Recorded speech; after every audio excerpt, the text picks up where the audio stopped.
All right, today we are tying the Root Beer Grim Reaper, and I like to start off by just creating a small thread base.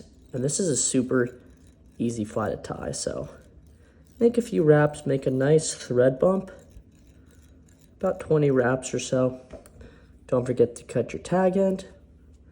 And what you're gonna wanna do is take your dumbbell eye, place it right in the middle, and you're gonna take about 10 wraps over one side of the eye. So 1, 2, 3, 4, 5. There's 10 there. And this is kind of my way of securing it. What I like to do is I pinch the other side, and I begin my 10 wraps on the other side of the eye.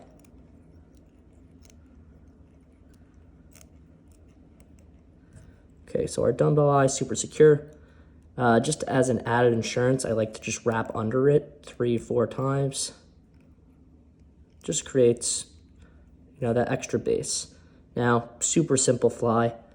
We're just gonna wrap back a little bit, not too far, and we're gonna create the body of the fly.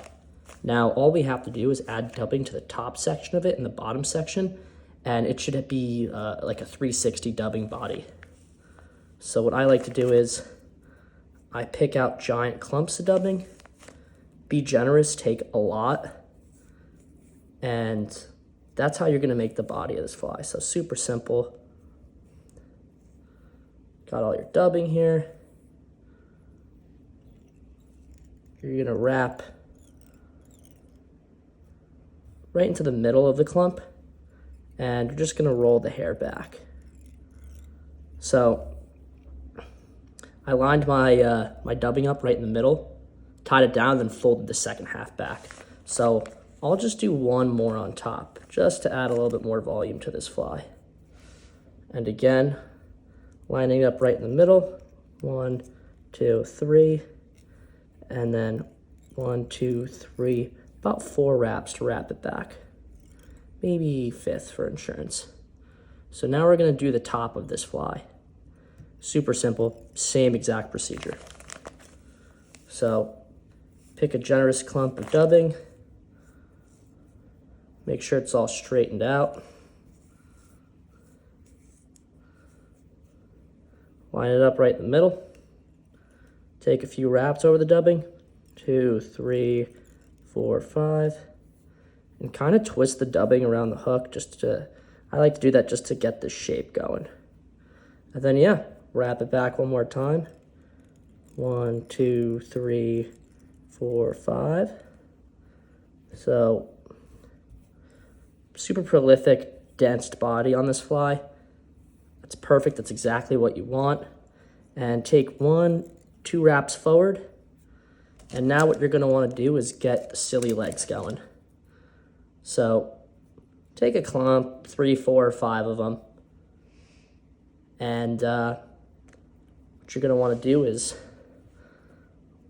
line them up in the middle, right here, right in the middle of the silly legs in terms of length. And you're simply gonna wanna line it up on the dumbbell eye and just make a few wraps.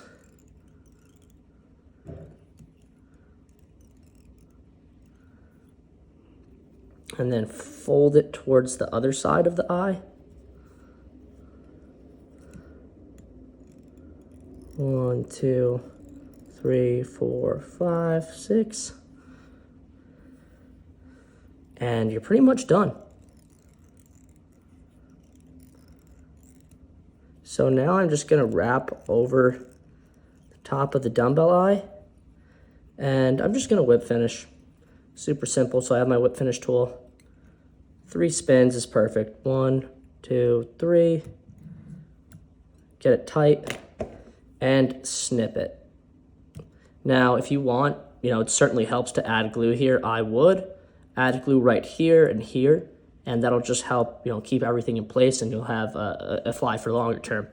Now, I'd say this fly is really, really good for smallmouth and largemouth, and it's really good on a floating line. So when you cast it out, it's gonna sink super slowly, and when you strip it in, it's gonna have a nice little pop to it, and it's something that fish just cannot resist. Now, super hidden secret about this fly is that you could actually Euro nymph it in deep pools. So when the water's high and you're going to your trout spot, throw it on a Euro rig or even an indicator rig,